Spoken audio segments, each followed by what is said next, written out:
Hymen break हो गया, मैं वर्जिन नहीं हूँ, what will my husband think, आप मेरा हाइमन रिपेयर कर दीजिए।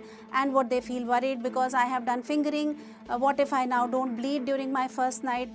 तो ये सब कन्फ्यूजन लोगों के दिमाग में रहते हैं। There is nothing called as extra masturbation, there is nothing called oh मुझे हार्म हो गया, ऐसा कुछ नहीं होता है। जब किसी लड़की को पीरियड स्टार्ट होते हैं तो हमारी बॉडी सेक्स के लिए और बच्चे के लिए तैयार है, लेकिन स्टिमुलेशन से लेडीज सबसे ज़्यादा ऑर्गेज़मिक क्लाइमैक्स को अचीव करती हैं। कभी सुनने को नहीं मिले होंगे, लेकिन बहुत ज़रूरी है कि आप कभी भी सेक्सुअल इंटरकॉर्स, फिज़िकल इंटीमेसी शुरू करें, उनसे पहले आपको ये चीज़ों को जानना ज़रूरी है।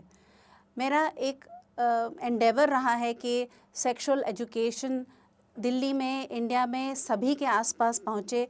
इसके लिए मेरे पास अपना एक एनजीओ है जिसका नाम प्रतिसंधि है, और हम बहुत झुग्गी झोंपड़ी क्लस्टर्स में, ऑर्फनेजेस में जाके सेक्सुअल एजुकेशन का काम करते हैं। अब हम शुरू करते हैं आपकी आज की talk.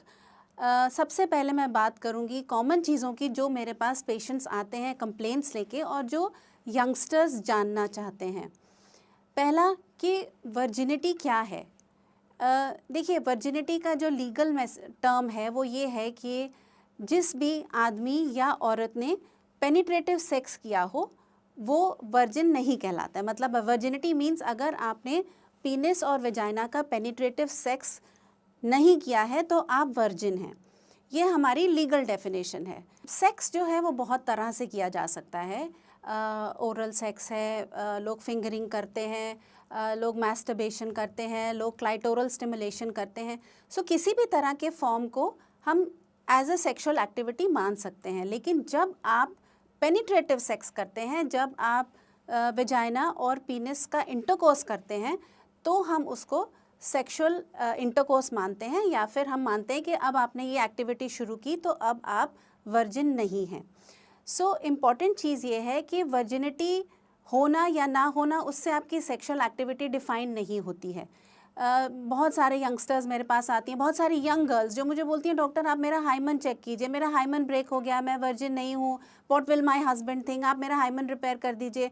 And what they feel worried because I have done fingering, what if I now don't bleed during my first night. तो ये सब कन्फ्यूजन लोगों के दिमाग में रहते हैं। इसके लिए थोड़ा सा हम आगे बात ये करेंगे कि हाइमन क्या चीज़ होती है। तो आप ये मानिए कि आपके घर का गेट है, उसके पीछे आपने एक कर्टन लगाया है। तो कर्टन जो है दरवाजे के पीछे लगा है, और उसको हम जैसे वेजाइना की एंट्री है उसके पीछे आपका हाइमन है। हाइमन एक तरह का म्यूकस मेम्ब्रेन, सोचिए कि एक तरह की झिल्ली है। तो अगर हम दरवाज़ा खोल के पर्दा हटा के घर के अंदर दाखिल होते हैं तो डेफिनेटली वो हाइमन या जो पर्दा है वो थोड़ा सा स्ट्रेच होगा। कभी कभी ज़ोर से खोलेंगे तो वो टूट भी जाएगा, और कभी कभी उसमें कोई फ़र्क नहीं पड़ेगा, आप ऐसे से भी अंदर जा सकते हैं। सो हाइमन की जो वैल्यू है वो सिर्फ इतनी है मेडिकली कि वो यंग गर्ल्स में इन्फेक्शन रोकने का काम करता है। ये एक तरह से सोचिए आपने पर्दा लगाया कि आपके बाहर के कीड़े मकोड़े आपके घर के अंदर ना आ जाएं। तो ये एक तरह से मेडिकली हमारा बैरियर है, इसका कोई और वैल्यू नहीं है इतना ज़्यादा।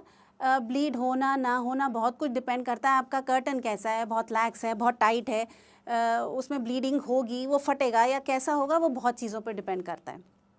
तो हाइमन के ऊपर बहुत ज़्यादा सिरदर्दी नहीं लेनी चाहिए। और बहुत सारे कल्चर्स में ये माना जाता है कि हमको वर्जिन ब्राइड चाहिए, हमको ऐसी लड़की चाहिए जिसने पहले सेक्स ना किया हो। तो हम कैसे पता लगाएं नॉन नेचुरली वो रात को ब्लीडिंग नहीं होगी तो वो सोचेंगे कि आपका पहले सेक्सुअल इंटरकोर्स हो चुका है। तो इम्पॉर्टेंट चीज़ ये है देखने के लिए कि जो हाइमन है उससे आपकी प्योरिटी डिसाइड नहीं होती है। हाइमन या आपका जो पर्दा है वो टाइट है तो टूटेगा, ज़्यादा ज़ोर से भी टूटेगा, उसमें ब्लीडिंग भी ज़्यादा हो सकती है। वो हल्का है, लैक्स है, तो उसमें कोई भी ब्लीडिंग नहीं होगी, आपको महसूस नहीं होगा।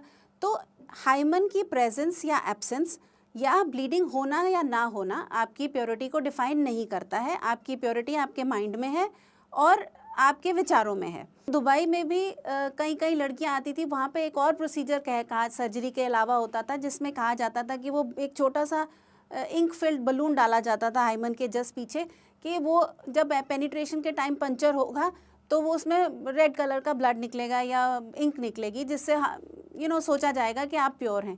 तो ये सब बड़ी कॉमिकल सी बातें लगती हैं कि इसमें जिस चीज़ का कोई वैल्यू नहीं है। और आप प्लीज़ जो भी लोग इस वीडियो को देख रहे हैं, ये आप ज़रूर परपेचुएट करिए कि ये नॉनसेंसिकल कॉन्सेप्ट औरतों के ऊपर जो थोपा जा रहा है उसकी ज़रूरत नहीं है। सेक्सुअल प्लेजर बहुत ही वेल सॉट आफ्टर चीज़ होती है, और मुझे लगता है कि पूरी दुनिया केवल सेक्स और मनी के हिसाब से चलती है। पॉलिटिशियंस एंड पूरी जनता जो है सेक्सुअल प्लेजर के पीछे अंधाधुंध पागल होती है। तो ये प्लेजर क्या है? Is it medically okay?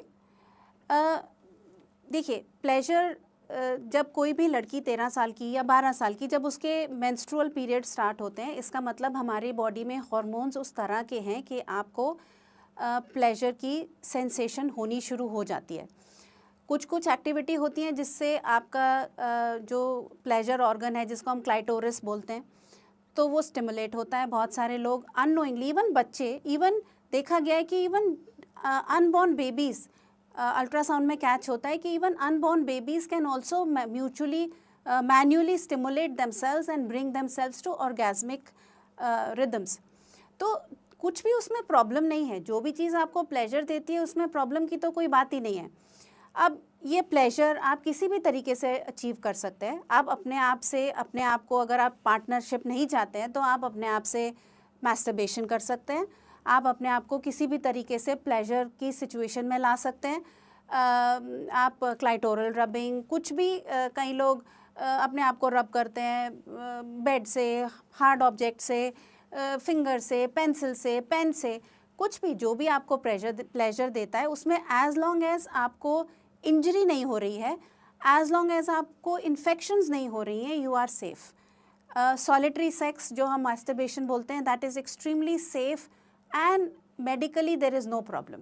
There is nothing called as extra masturbation, there is nothing called oh मुझे हार्म हो गया, ऐसा कुछ नहीं होता है। मास्टरबेशन इज़ ओनली हार्मफुल जब आपको वो आपके काम से दूर रखे। कई बार जब यंग बॉयज़ या यंग गर्ल्स प्यूबर्टी के थ्रू जा रहे होते हैं, उनके हार्मोन्स इतने ज़्यादा ऊपर जा रहे होते हैं, तो उनके दिमाग में हर वक्त सेक्सुअल एक्टिविटी घूम रही है, तो वो बार बार बाथरूम में जा रहे हैं, बार बार मैस्टरबेशन कर रहे हैं, even girls and boys both. As long as वो आपकी पढ़ाई में या आपके काम में इंटरफेयर नहीं कर रहा है, आपके पर्सनल रिलेशंस में इंटरफेयर नहीं कर रहा है, there is no problem in doing that. It does not bring you weakness, it does not cause cancers, there is no problem in that medically. ये pleasure basically एक brain की sensation है, it is basically a sexual release. अब आप release, जैसे हम बात कर रहे थे कि हम खुद से भी कर सकते हैं, जिसको हम masturbation कहते हैं, और इसमें clitoral stimulation से भी आप इस pleasure को achieve कर सकते हैं। और तीसरा है कि आप विजाइनल या पेनिट्रेटिव सेक्सुअल इंटरकोर्स से भी इस प्लेजर को अचीव कर सकते हैं। हर औरत का अपना एक पॉइंट होता है बॉडी पे जहाँ पे वो सबसे ज़्यादा सेंसुअल फील करती है या सबसे ज़्यादा उसको ये सेक्सुअल रिलीज़ जल्दी आता है। तो बहुत सारे आदमी ये सोचते हैं कि विजाइनल इंटरकोर्स की बस वही अल्टीमेट है, लेकिन ज़्यादातर ये सर्वे ने देखा है कि बहुत सारे सर्वेस किए गए हैं एज टू पॉइंट्स क्या हैं लेडीज़ के, तो देखा गया है कि लोअर बैक या क्लाइटोरल स्टिमुलेशन से लेडीज़ सबसे ज़्यादा ऑर्गेस्मिक क्लाइमैक्स को अचीव करती हैं। So this is quite okay, you know, to have orgasm, and it is okay to not have orgasm also, there is no problem. But if you want to have guilt free pleasure and you don't want to have pregnancy, you don't want to have sexually transmitted infections, it is quite okay to have a sex safely without having a vaginal penetration.